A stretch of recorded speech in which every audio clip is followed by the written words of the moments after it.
Welcome back, everybody. This Week in America online, thisweekinamerica.us. The year 1773, Anne Spencer and her siblings set their foot in Boston during the latter years of the American colonial era. At one time, members one of the well-to-do families in England, but after the death of their parents, it was learned that their father actually died penniless. The siblings journeyed to America to start all over. Their story in the highly praised historical romance A New Beginning from Alyss Morgan. Alyss is an avid reader of romance and historical novels, as well as mysteries and science fiction. Alyss and her husband live in Valonia, Arkansas, and have for the past 30 years. Alyss Morgan, author of A New Beginning, is our guest on This Week in America. Alyss, welcome to the program. It's great to have you with us. Thank you for having me, Rick. It is a pleasure. It's a really captivating story. I love the main character we'll talk about here in a second, but I love the way you captured that era. Talk a little bit about your fascination with that point in time. I mentioned the fact that you enjoy romance and historical novels.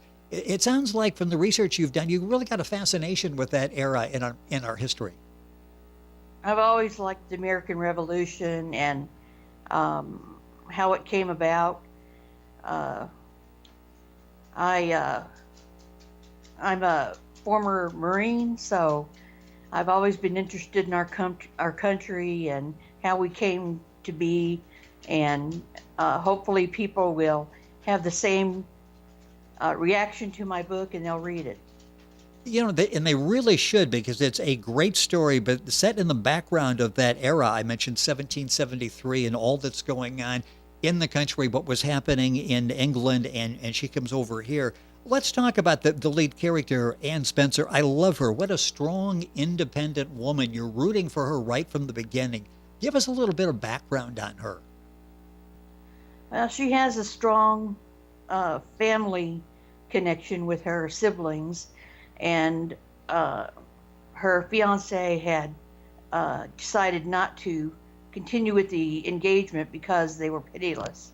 So they went to London to try and start over again, but in England, if you don't have the money, then you're not going to be able to survive in the society, so especially women. So she heard some gentlemen talking about America, and she thought they still had a little bit of money left, so she thought that would be a good place to start over. And here's someone who comes from a family that, again, I mentioned a very well-to-do family. Parents killed in a carriage accident, and then the shock sets in that dad was in debt a lot more than we thought, and we really don't have anything. So Anne is sort of left to with her siblings to try to make a life for everybody. That decision to go to America is interesting, and you sort of forget now. If you're going to hop from London to Boston, it takes a little while, but not all that long. What, it took them 2 months on the ship, the rickety ship that they were on. That really was an adventure for them. It was an adventure for them, but they also had to protect themselves because people that go on that get on steerage in those ships, they're not trustworthy, a lot of them. So Tim and her had to guard their younger siblings and their things so that no one would take anything. Yeah, we're talking Anne and then her brother Tim, and then Susanna and Adam. And Adam is the baby that she's sort of watching out for as they're making this voyage. It's interesting because, they right away they realize we need to protect ourselves, so they get a room that's got a lock. And she has enough money to buy a gun for Tim. They really needed to protect themselves, didn't they? They really did. Tim worked on the docks, so he had some money that he could add into the money that they were going to use to get to the Americas. And he also, growing up on the docks like he did, he was also strong, and he decided to help the sailors, especially when everybody came down with diarrhea and because of lack of vegetables, and Anne had to help nurse. The book we're talking about is A New Beginning by Alyss Morgan. That's Alyss. The book's available, of course, at Amazon, and you can link on directly to our website, thisweekinamerica.us. Get all the information on Alyss and the book and the availability for the book. Yeah, it's interesting because the dining area on the ship actually became a hospital area, and Anne was very vital in helping with the people that were all very, very sick. Anne was brought up by her mother to gather medicinal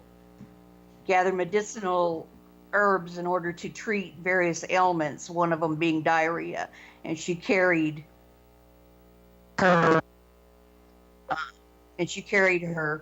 herb bag with her. So when everybody came down with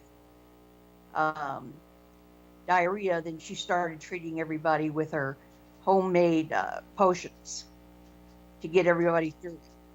They do make the trip. It's a great story to get from London to Boston. Talk a little bit about what happens when they arrive in Boston and the hope that they have. One of the first things she's thinking as she's getting off the ship is this looks like great weather for farming. So finally, May of 1773, they end up in Boston. Talk about that and the excitement and also the trepidation they feel when they get to the new country.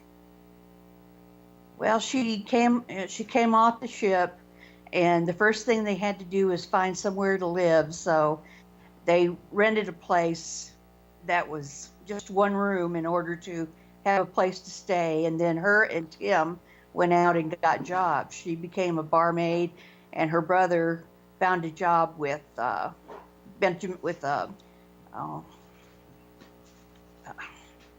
Well, he was able to find a job, so he was able to at least he was contribute. able to find a job. Sorry. Yeah.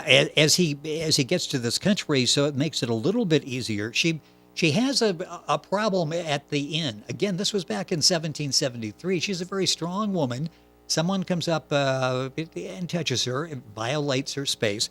Theo enters the picture at the time. Talk about Theo. Obviously becomes a main character and ends up romantically linked with Anne during the book. Theo was a widower who inherited his wife's farm when she passed, and he had been recently thinking that he needed to marry so that he could have some heirs for his property. And he was attracted by Anne and decided that he would, when he was through with gathering his crops, that he would start courting Anne.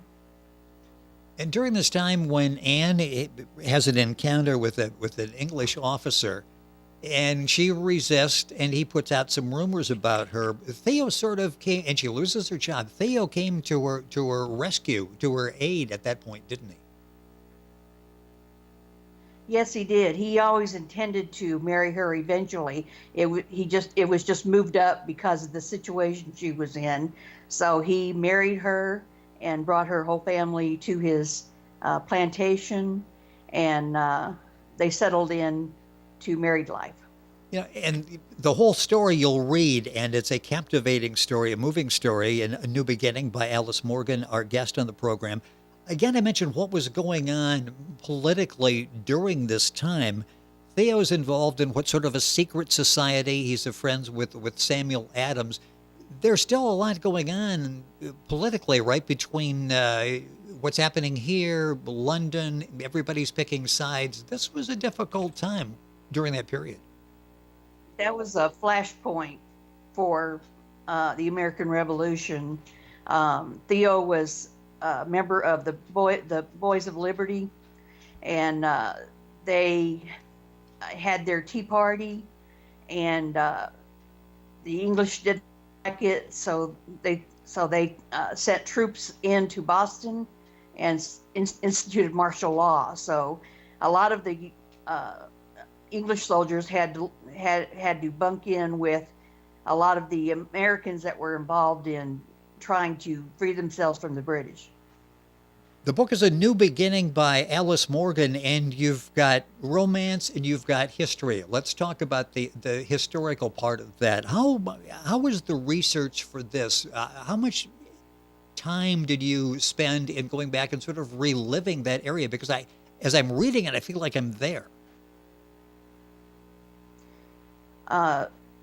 you can pick up a lot from Google. So I Googled a lot of articles regarding the Revolutionary War, and I also read a lot of books about the Revolutionary War, and you pick up facts when you do that.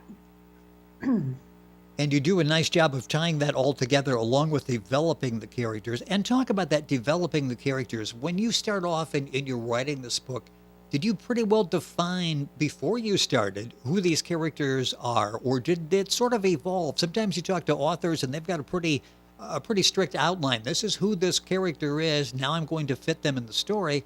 And others say, that doesn't work. I really need to see how they fit into the story, and then I'll continue to evolve the character. How do you go about developing characters and putting them into the story?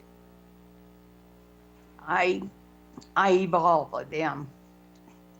Um, they it's like they speak to me. So when I'm thinking about the character, I'm thinking maybe I need to try this or maybe I need to try that until I finally hit on what I think will work.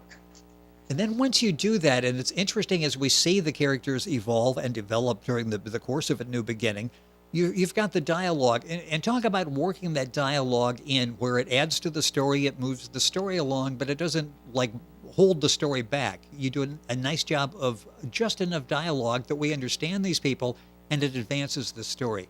Is that a challenge in writing the dialogue, or for you, is that a fun part? It's a challenge for me to initiate dialogue because I'd rather tell a story. But when you're writing a book, you have to initiate dialogue in order to move the story forward. And that I've always thought was the tricky part, because that's exactly what dialogue has to do. If you don't have enough, it doesn't move the story along. If you have too much, it moves it along too quickly. So you sort of have that delicate balance that you're looking for. How long did it take you to write the book? It took me about a year to write it. Now, are you working on anything else? Is there a sequel you've got in mind, or another book that you're working on? I'm not going to try to do a sequel unless I see if this book is going to become popular enough in order for it to be something that I would like to do. Right now, I'm working on a book about a lady that gets kidnapped because she's engaged to a duke, and they send her to America as a servant, and so then she has her adventures there. Now, where did that story idea come from? I don't know. I just thought about it when I was thinking about writing another book. I just thought it up, and it sounded like an interesting plot, and I could see where the plot could go. So I felt like that would probably make a pretty good book. It does sound like an interesting plot, and I wish you the best with that, and look forward to hearing more how that progresses. I mentioned you're an avid reader. Who are some of the authors that you enjoy? Maybe influences on the way you go about writing or getting you to write that first book initially? Well, I like Amanda Quick because she writes about strong women, and so does Stephanie Lawrence. I like to read books about strong women and how they managed their life without depending on men and then come to a happy ending. You really did that. As I mentioned, a couple minutes left in the program, and I touched on this before. I really like the character Anne. I use strong, independent. So that's sort of like an inspiration from other authors that you really like the character. Was it fun writing Anne? Because I really enjoyed reading and learning about her. It was fun developing the character. And then I had to develop the other characters around her since she was the main character. And we're really drawn to her, just a remarkable young woman that you put together in the lead for a New Beginning. What do you hope the reader takes away from this? This is an entertaining book. It gives us a little bit of history. It gives us some insight into human nature. What do you hope the reader takes away after reading A New Beginning? Well, mainly I want women to feel that that no matter what the circumstances, you can be a strong woman. That a lot of women in that era, they didn't have husbands or brothers that could take charge, and so they had to take charge. And that was the case with Anne, that was sort of left to pull things together. Fortunately, she had the family background and the encouragement to go out and to take command of the situation and be in charge and do what needed to be done. When you think about, you've got a family that's suddenly penniless. Now you decide to go to on a 2-month journey to a whole new country, not sure what to expect once you get there. And she did that, and it's a remarkable story. A New Beginning. Our guest on the program is Alyss Morgan. That's Alyss. The book's available, of course, at Amazon, other places. You'll find all the information and a link at our website, thisweekinamerica.us. Alyss, a pleasure having a chance to read A New Beginning and having you on our program to talk about it. Thank you so much, and good luck with the new book you're working on. And thank you, Rick. It has been our pleasure. A New Beginning. Alyss Morgan, our guest on This Week in America. You're going to link on directly to Alyss's information on the book at our website, thisweekinamerica.us. We continue on today's program right after these messages.